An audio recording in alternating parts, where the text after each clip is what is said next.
2016 happened. Suddenly, everyone was running around like headless chickens about Cambridge Analytica. And I was in the corner going, on the one hand, it's nice that you've all woken up to this. But on the other hand, I think you're mistaken in seeing this as some amazingly powerful thing.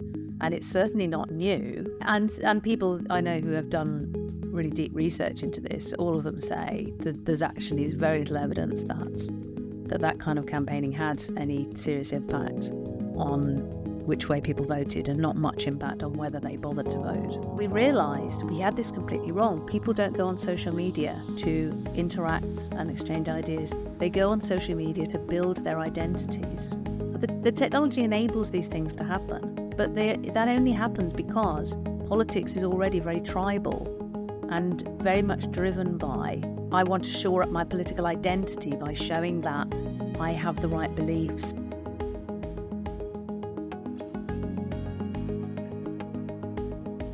Esther J, the mother of Brianna J, has called for a social media ban for under 16s. Brianna, of course, was the 16-year-old transgender girl who was brutally murdered in a premeditated attack. This is a case among a growing chorus of political leaders from across the world are demanding action against social media and technology more broadly, from the UK's online safety bill to the US recent congressional hearings involving Mark Zuckerberg. Yet despite all this criticism, it remains unclear how much technology is really to fault for all our problems. Welcome back to the IEA podcast. My name is Matthew Lesh and I'm the IEA's Director of Public Policy and Communications. Each week, this podcast asks a tantalizing policy question. Today's question, should children be banned from social media? To discuss, I'm very excited to be welcoming Timandra Harkness. She's a writer, broadcaster, and comedian. She presents documentaries on Radio 4, contributes to online publications like Unheard, is the author of a previous book, Demystifying Big Data. But in fact, we're probably going to focus more today on her new forthcoming book, Technology is Not the Problem. Welcome to the podcast. Thank you very much. Thanks for having me. Let's start off with this case about banning under 16s from social media following that very tragic murder of Brianna. What seems to be going on here, in your view? Why have we jumped from a very terrible criminal act to let's ban social media for under 16s? Well, I mean, there's a broad thing going on, which is that whenever a tragedy happens, the urge is to try and get some good out of it and to find a concrete thing that you could do that would prevent it happening again. So, I mean, in that sense, it's completely understandable, I think, that the parents want to do that. But then, of course, the flip side is policymakers and politicians will jump on it to do a thing they wanted to do anyway, which in this case is to push still further on technology firms. And as you said in your introduction, I think the online safety bill, now the Online Safety Act, is all part of the same kind of package of wanting to solve social problems by regulating technology. Yeah, I find it intriguing how much attention these kind of demands are getting at the moment, particularly the banning the under 16s. It doesn't seem like this murder could have been prevented by not having kids on social media. In fact, social media in the traditional sense didn't seem to have anything to do with this case whatsoever. There was reporting that the killers looked on the dark web at videos, they used messaging services. I guess you could ban those for under 16s, although preventing under 16s from looking at videos and messaging people does seem like quite an extreme response. And I think the contrast to this, of course, is that there was all this reporting about how Brianna was quite active on social media, how she found networks of other young trans people that she connected with using social media and technology in a positive way.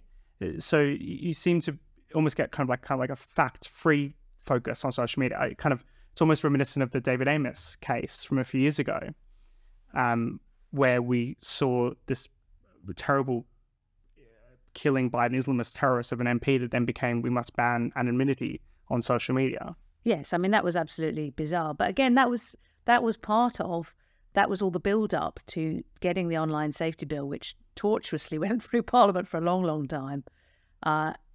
Trying to get that through, there was a jumping on absolutely anything that could be pulled in, however tangential, to kind of justify it. So the idea that uncivil political argument on social media was somehow a contributor to, as you say, a terrorist who had plans to kill an MP and in fact, I think had targeted somebody else who then didn't turn up at their office.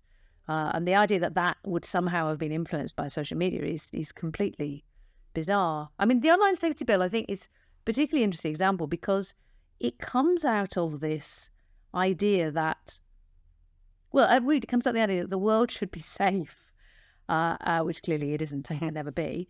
And then looking at the online world and saying, well, this is relatively new and in a sense controllable in that, you can kind of see where it happens and where it comes from. Maybe we can make that safe, which is a completely doomed enterprise in my view. And so this is why the bill that came out of it was quite incoherent and unenforceable and riddled with problems. So the idea that you ban under 16s from social media, I think comes out of the same impulse that there are negative things that are going on in young people's lives with some, broadly very bad effects. I mean, this particular terrible, terrible case possibly would have happened in another era anyway in a different form. We don't know. But broadly there are negative things going on in young people's lives. And so there's an impulse to say, okay, who or what can we blame? Who or what can we regulate to stop that happening? Social media is relatively new in young people's lives. I mean, certainly people, I'm really grateful that I grew up before social media because, all my terrible teenage transgressions are not recorded and cannot be relayed to the rest of the world. But so I think when older people look at young people growing up with this and think this is so different from the way I grew up, it's so different from the way my social relationships developed and took place. I don't really understand it. Surely this must be bad. Whereas the actual research that's going on, and there's some very good research being done. Somebody called Amy Orban at Oxford, I think, does brilliant research. There's actually another great book just out, which you should try and get the author on. It's called Pete Etchells. He's just written a very good, very scholarly look at what is the research around social media and especially young people. And he says there isn't nearly enough of it, but what there is doesn't by any means point to it being all negative. Yeah, people get a lot of positive things, like you say, out of interacting, finding friends they might not make otherwise.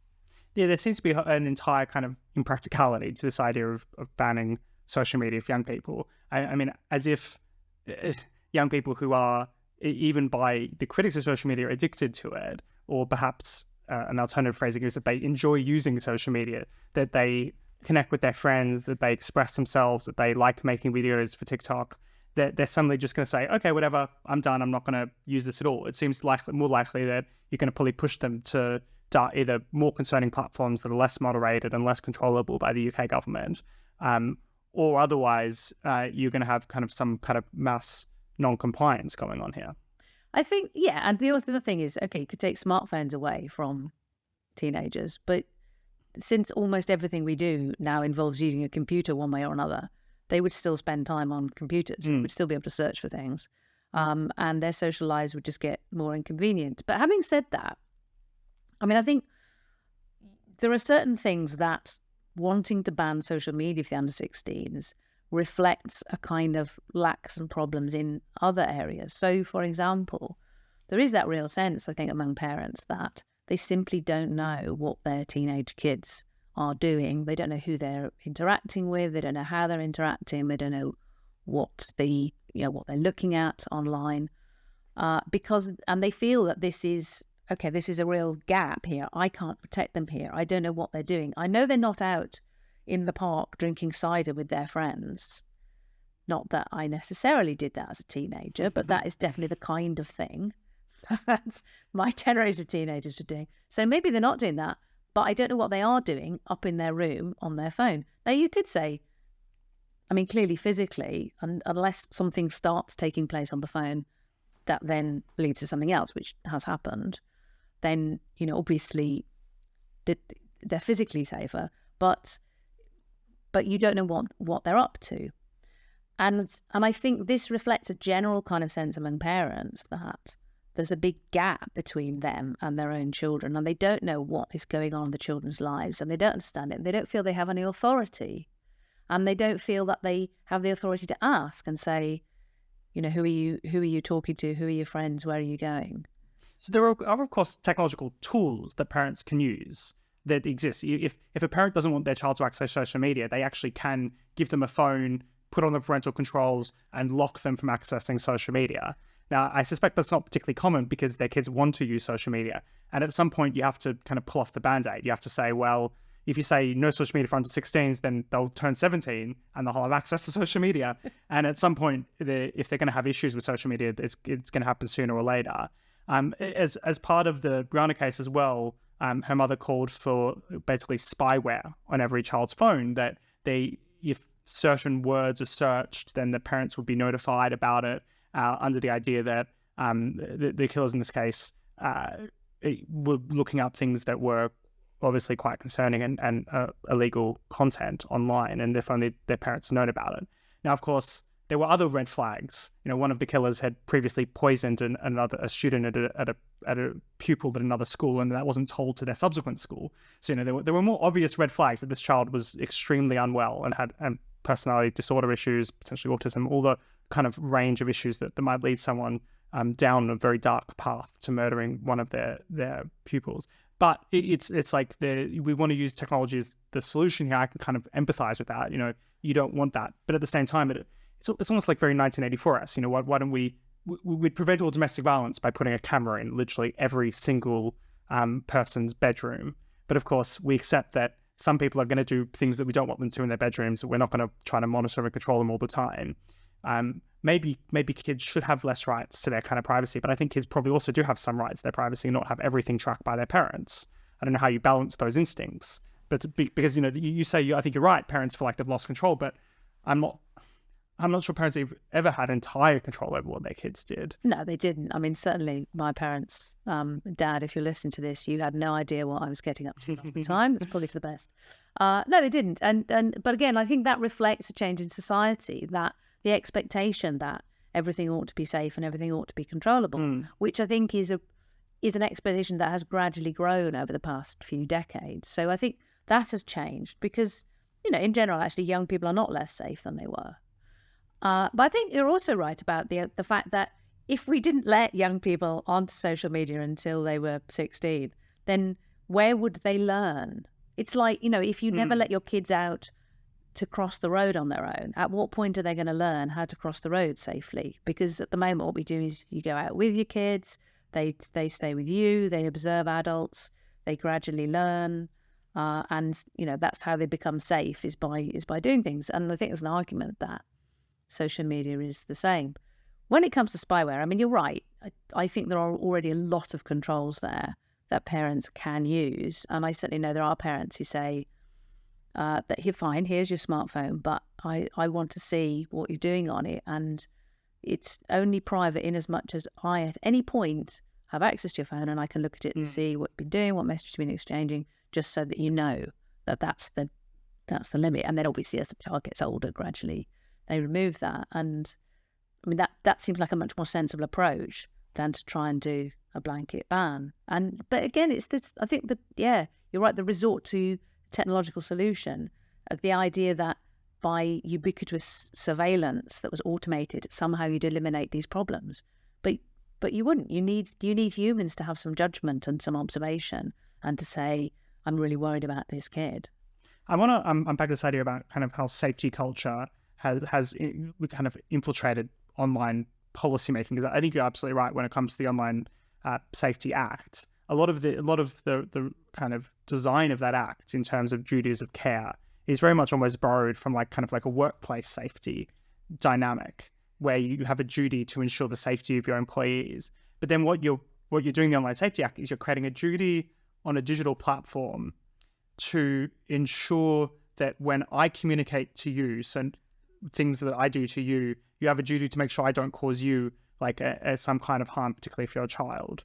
Of course, that flies in the face of this whole idea about free-range parenting and needing adversity in order to build strength. But it does seem like that kind of safety idea has been applied in a way that it was never really meant to be applied in the past, which is to kind of like speech and the ideas that you need to be safe from a kind of like a dangerous idea that harmful idea a child might come across. Now, I tell you, there are harmful ideas that children come across and you probably don't want them to. and should be banned on major social media platforms. But it's kind of like, where do you think that kind of like twist has come from to this kind of like focus on like safety as the end goal and purpose of Well, that's a no small questions here. Yeah. yeah. Then that's a really huge question that I think is really interesting. I think it is a shift in our culture over the last, say, 30, 40 years.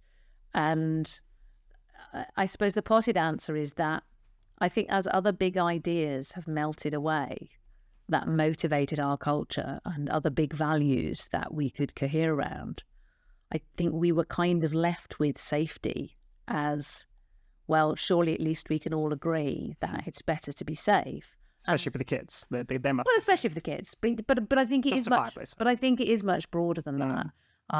And yeah, I think it's a melting away of other ideas, but also a general sense of maybe a more fearful attitude to the world, that the hope, the kind of the faith in progress that we got from the Enlightenment, and the hope that basically civilization would keep getting better, was replaced by a sense that everything was a bit chaotic and up for grabs, and therefore anything can happen. And also a loss of faith in humans being able to cope with things and being able to do new things that would make things better, and a sense that, oh no, everything humans do makes things worse. And you bring things together, and then that really, you get a society that is obsessed with risk and trying to get rid of risk. I mean, I thought COVID was very interesting because it looked as if a very, very fearful attitude and a ridiculous demand that the government should keep everybody safe during a pandemic appeared to come from nowhere. But because I was already thinking about these things, I just went, no, it hasn't come from nowhere. What happened was it was already there, and the pandemic just precipitated it out of solution in society, made it solid. Yeah. But you're right. I mean, to come back to your point about kids, though, I think it's absolutely right that we treat kids differently, and that's why you have age limits on things like cigarettes, alcohol, driving, voting. Like, kids are kids. They're not ready to independently negotiate the world, and we should protect them. So I do think that age limits on access to particular social media things and so on is perfectly reasonable. How you enforce them technologically is a whole other can of worms. But I think it's a reasonable thing to say you don't give children the freedom online that you give to adults. But of course, practically, it does need to be a gradual process because they're going to live in a very online world. And at some point, they have to be able to negotiate it. Yeah, the other practical issue, of course, is, and there's a lot of this in the Online Safety Act, which is this kind of age verification, which is to say, if you want to access a version of the internet that is beyond what is child-friendly, in the government's mind, more or less, they want some kind of robust process of checking whether or not you're an adult. So therefore, in order to protect children, we need to kind of like undermine the privacy rights of adults, that you enter your driver's license or credit card or some kind of other age-based proof in order to access the full range of the internet. And then you're kind of undermining adults' freedom in order to protect an idea of children, that whether or not that's practical or wise or respect adults' rights at the same time. Exactly. I mean, that is an absolute dilemma and a minefield. And I have no idea if it would be possible to solve it while, as you say, respecting the freedom of adults, so adults don't have to keep proving they're adults in some way that's inevitably going to be intrusive online in some way. Yeah, even in the cases where it's most kind of on the face of justifiable, like pornography. Nobody thinks children should have access to pornography or should be looking up that kind of material. But at the same time, the government has pushed this for many years now, this online age verification, on the assumption that it's possible technologically to enforce, which is questionable since a lot of foreign sites aren't going to comply with it. But even UK kind of domestic sites, it's just going to be a whole minefield of adults having to constantly identify and connect their identity. It's that thing. It's the thing between identification and verification. That is there a way where you can verify that you're over 18 without also identifying yourself? Because obviously that's what you ideally want. It's like when you... I was actually in the cab on the way here.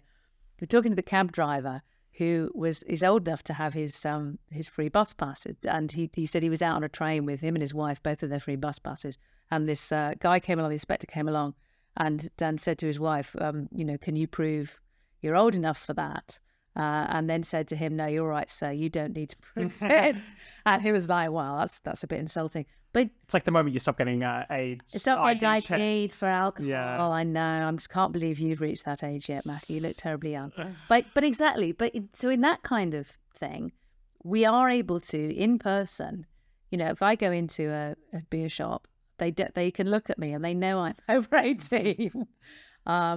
They don't need to know who I am. Yeah. They only need to know I'm over 18. But it's very difficult to see online how you can do that. And my God, if somebody could work out a way to do that without having to identify who you are to anybody, they should win the Nobel Prize. Well, yeah, the government keeps on telling us technology exists. They do this quite a lot. They do this in the case of messaging as well, where rightfully so, they want to ensure the child exploitation material isn't being messaged around between people. And then they tell us, it's possible to both scan people's messages as well as keep them encrypted. Yeah. And again, it's this kind of it's such a fundamental tension that you once you start scanning people's messages, they're not end-to-end encrypted anymore now, are they? Well, you can scan somebody's message to see if the image they're sending is the same as another image you've already got. So you can do that without unencrypting it, but then by definition you know what it is. But you're still saying, I'm going to decide what things are going to be in my pattern matching thing. So it's the equivalent to the automatic facial recognition, where you walk past a van and it scans your face, and if your face matches one of the hashed faces in its database, then it goes, no, we want to talk to you so you can prove you're not this person. So I'm just stepping back a little bit further, thinking about how we've gotten to this point where technology is very much at the center of what we, I suppose, blame for social problems. Because I think there's been quite an interesting shift. About, let's say, 10, 15 years ago, there was a lot of hope and optimism about social media. We had the Arab Spring, we have Obama, both seen as kind of successful cases of using sort of this new technology to empower people and help the world. Now, I think that very much shifted after 2016 with Brexit and Trump, and the whole narrative changed, and it suddenly became, rather than technology good, technology bad. I'm wondering if you see that kind of in the same way as me, and kind of explain what you think what went on there. Is it as simple as these things that people perceived were bad politically happened, and therefore somebody must be to blame at social media? Yes and no. Yes, fundamentally yes, but I think that reveals a couple of interesting things. I was writing the first book, Big Data Does Size Matter, in 2015. And at that point, it was already clear how politics was using digital media and personalized messaging for marketing in the same way as other marketing. And so I wrote about this, and I was saying, well, look, I think this is bad because it's reducing politics from being a public battle of ideas to being a personalized marketing exercise. And this is a bad thing for politics. And then 2016 happened, and suddenly everyone was running around like headless chickens about Cambridge Analytica. And I was at the corner going, on the one hand, it's nice that you've all woken up to this because, frankly, no one was interested when I was writing about it. But on the other hand, I think you're mistaken in seeing this as some amazingly powerful thing. And it's certainly not new. There was this very odd thing that somehow Cambridge Analytica, who were 99% smoke and mirrors, had invented this all-powerful technology that had taken over people's minds and made them vote for something. And I had to keep referring people back to 2012 when the second Obama campaign was very explicit about how it was using data, social media data, how they were pulling people's Facebook contacts out and using them as contacts. It's like the stuff that the Obama campaigns were openly using were extraordinarily intrusive and privacy. But nobody seemed to care, right? But nobody cared because it was Obama. Yeah, there was a great Guardian article in 2012 saying, about big data's winning this for Obama and how wonderful it is. And literally all these things about, they go into people's Facebook profiles and then they pull out all their contacts and use this, and they get around privacy by targeting television adverts, cable television adverts to voters. And this whole very exuberant Guardian article with one paragraph going, well, it costs us a few privacy issues, but hey, it's Obama. And then when Trump wins, it's a whole like, oh no, this is all evil and manipulative. So I think, you could just be really blunt and say people didn't like those results, Brexit and Trump, and they wanted an explanation that didn't involve them saying, we failed to win the argument. Because, that was, to my mind, that was the real answer. It's like, well, you failed to win the argument. That's why you lost the vote. And so it's on you. If you don't want to lose next time, you have to come up with better arguments. But they didn't want that. And the other thing is, I think it just reflects a very low opinion of voters. It reflects the idea that voters are seen as easily manipulated, easily swayed by automated advertising. Whereas, politics has always been a process of trying to persuade people and win people over. So there's always been very broad brush marketing techniques. But it also comes down to, if you want to win the vote and not the other person, you have to come up with more convincing arguments. And if people vote against you, you need to find out what are their reasons for voting against you. You can't just say, oh, they saw all these Facebook ads, which were manipulative. It's a complete cop-out.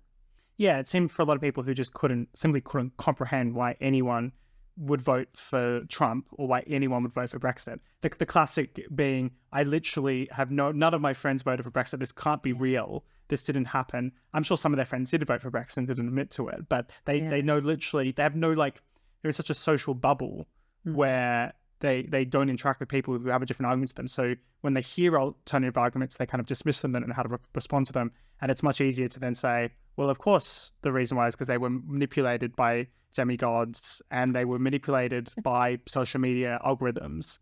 And Cambridge Analytica came out as a kind of useful scapegoat. I mean, they were doing something that, as you said, was pretty standard by the Obama era, with a whole bunch of kind of pseudoscientific claims about personality types, et cetera, et cetera. I mean, I don't think anything that the Brexit campaign did was particularly creative. They just segmented the online marketplace for ads and sent people ads that they thought might be most effective to them.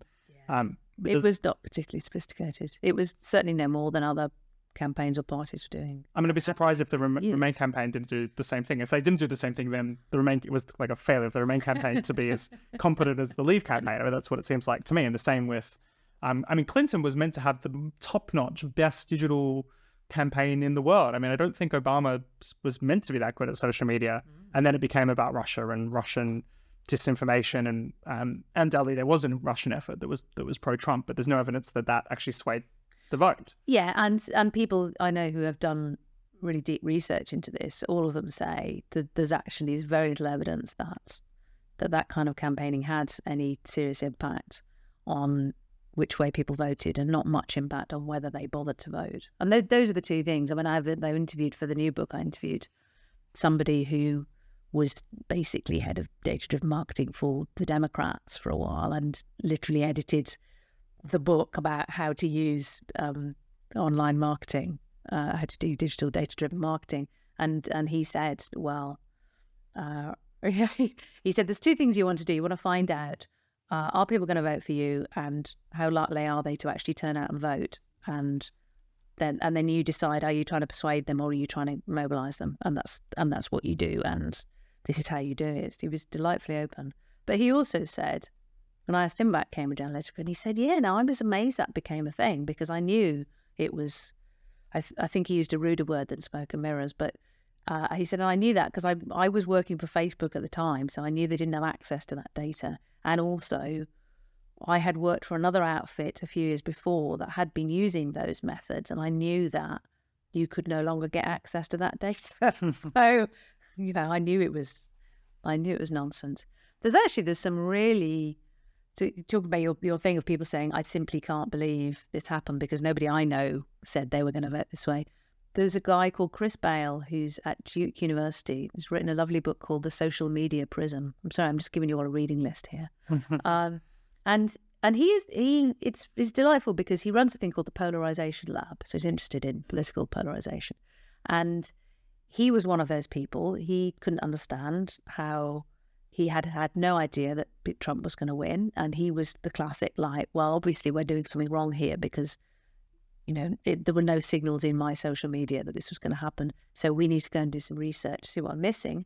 And he started off with the filter bubble hypothesis. And they were literally doing practical experiments, getting people on opposing sides to interact. And he thought, if we get people out of their filter bubbles and they interact with opponents, then, the polarization will break down. Doesn't work, does it? It was the opposite. Yeah. They dug in. And so he said, we realized we had this completely wrong. People don't go on social media to interact and exchange ideas. They go on social media to build their identities. And so if you're building your identity, and part of your identity is that you are attached to these ideas, then when someone disagrees with you, they're not just challenging your ideas, they're actually challenging your identity group that you feel you belong to. I thought the other interesting part as well, when people have tried to look into this kind of idea of filter bubble, it's not that you only receive information that supports your existing view. It's that when you see something your opponents have said that's showed to you, it's probably going to be a slightly caricatured version of your opponents. It's going to be like the worst version of your opponents.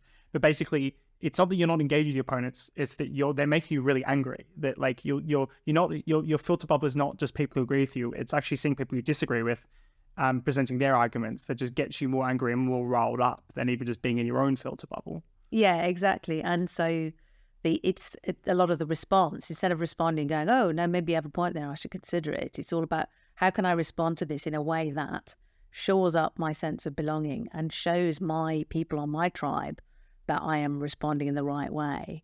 And if I get those other people angrier, well, all the better. His work is very interesting. And that, again, that thing about, it's not, the technology enables these things to happen, but that only happens because politics is already very tribal and very much driven by, I want to shore up my political identity by showing that I have the right beliefs and I belong here and I'm going to say the right things that show that I belong in this tribe and not that tribe. And obviously social media is the perfect medium for that. But the polarization and the identity-driven way of seeing politics was already there. The tribalization. I think it's Niall Ferguson who, when he wrote, I think he wrote a book about this probably a little bit more than 5 years ago. He really dated kind of information technology and divisions back to the printing press. He makes the point that, we got the printing press, great, loads of access to information, but you then get the Reformation, which is only possible because of the printing press, and literally, hundreds of years of war and violence between different groups who have been polarized. So this idea of polarization can be traced back to the mere capacity to have different ideas. I think this probably speaks more something human about our kind of tribal tendencies. But I think you get this again and again. You get this with radio being used. There's this idea in the history that, well, the reason why you had the rise of fascism was because of radio. And that should be blamed because you could speak straight to people. Now, of course, the contrary to that is FDR used radio for nice liberal American reasons.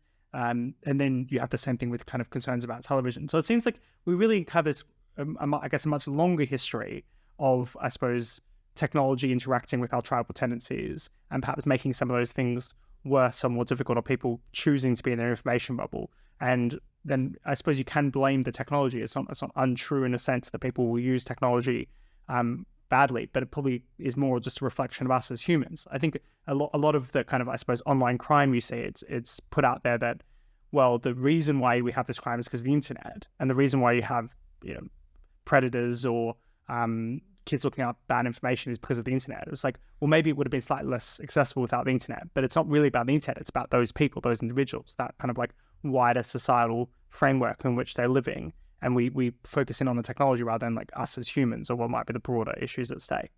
I tend to say that the technology is the how, but it's not usually the why. So technology is how you get the interactions that build people's identities and build polarized tribes. But the why is different. The why is, and you can't completely pull the technology out of it because the forms that we do things in also shape how they develop. But the why is much more about the way politics has developed in the last couple of 100 years and the way society has developed, and the fact that we're much more atomized, and so our identities matter to us much more because we lack a kind of automatic sense of belonging. Yeah, I suppose if the title book is "Technology is not the problem," what is the problem? Well, actually, I mean, I suppose the summary is the problem is us and our obsession with having our identities reflected back to us all the time. Is there something though? Isn't there something very human about that? I think Adam Smith, famously in the Theory of Moral Sentiments, said, we want to be loved and we want to be lovely. We've always had a sense of ourselves and who we are and our kind of ego about it. We have, but I think it's taken different forms. And it is quite interesting that even today in different societies, it emerges rather differently. I mean, I think we in the West are a very, very individualistic society. And that's come about for a number of reasons, one of which is simply that I think back like a few hundred years, or even less than that, all right? So my mum's mum lived in Grimsby near the docks. In the side of the docks, like there were which one side of the docks was the dockers and the other side was the trawlermen. And they didn't mix because the trawlermen were no better than they should be. You can do this to kids though. You say your red team, your blue team, and they'll fight. But if you'd asked her, "Who are you?" she'd go, well, she'd give you a name and she'd like tell you who she's related to, like husband's name, kids' names, parents' names, where she lives. That's all that is enough. It's like it's not an issue. She's not going to lie awake at night thinking, but who am I really? Whereas today, most of us, and make a very sweeping generalization here, but just comparing my life to her life, it's been immensely free. I mean, I can basically live pretty much where I want. I've done various different subjects in higher education. I've done various different jobs. I'm socially much more free, like who I have a relationship with, what the relationship is like, whether I have kids, all these things, much more free, all of which is great. But these freedoms have gone along with breaking down all the automatic ties and bonds and places in society that we could have taken for granted. So we have that sense of, okay, but who am I is a real open question because I could be anybody. And that's why, along with that freedom, we have that sense of being a bit unmoored and unanchored. And so our need to belong and to have a sense of who we are, which is always in relation to others, becomes this kind of constant open question that we have to answer. Because even when we do settle down with a person, settle down in a place, settle down in a job, we always know that could have been a different person, could have been a different place, could have been a different job. There's a slight arbitrariness about it. I mean, if you really want to go deep, we're talking about the kind of existentialists and the terror, what is the meaning of life? Tragedy of being free. Yeah. They're condemned to be free. It's wonderful that we're more free than any previous generation, but it does bring this... The difficulty of finding meaning. Yeah. Well, on that fascinating note and quite an excellent discussion, thank you so much, Timandra Harkness, for joining the IEA podcast. For those who are interested in this, of course, your forthcoming book, Technology is Not the Problem, will be available in May. And available from all good bookstores, including online retailers that perhaps should be encouraged if technology isn't the problem. And I look forward to continuing this conversation in future. And for those who are enjoying the IEA podcast, please do subscribe on your chosen podcast provider. And if you'd like to learn more about the IEA's work, just visit iea.org.uk.